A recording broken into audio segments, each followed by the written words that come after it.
ურთიერთთანამშრომლობის მემორანდუმი გაფორმდა ვეტერანების საქმეთა სახელმწიფო სამსახურსა და დავით აღმაშენებლის სახელობის საქართველოს ეროვნული თანდათვისის აკადემიას შორის. დოკუმენტი მიზნად ისახავს სამომავლო თანამშრომლობას, პრაქტიკული შესაძლებლობების გაზიარებას. მხარებმა ისაუბრეს დღეს სამხედრო სამეცნიერო კუთხით არსებულ გამოწვევებზე. აღინიშნა, რომ პრობლემების გადალახვაში პროფესიონალი და გამოცდილი ოფიცრების ჩართულობა უმნიშვნელოვანესია.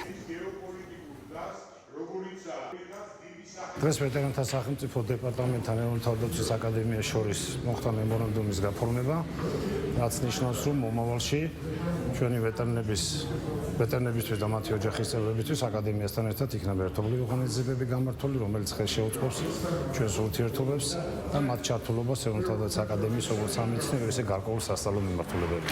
მოვისმინეთ ახალი ჩვენ მიერ წარდგენილი პროგრამა უსაფრთხოების და განვითარების მიმართულებით და გამოწვევებით, ამავე დროს გავაფორმეთ ურთიერთთანამშრომლობის მემორანდუმი საქართველოს თავდაცვის აკადემიასთან ურთიერთთანამშრომლობაზე. მე მინდა ყველას წარმატება უსურვო იმ დიდ საკითხში და საქმეში, რასაც ქვია ქვეყნის თავდაცვის უნარიანობის ამაღლება.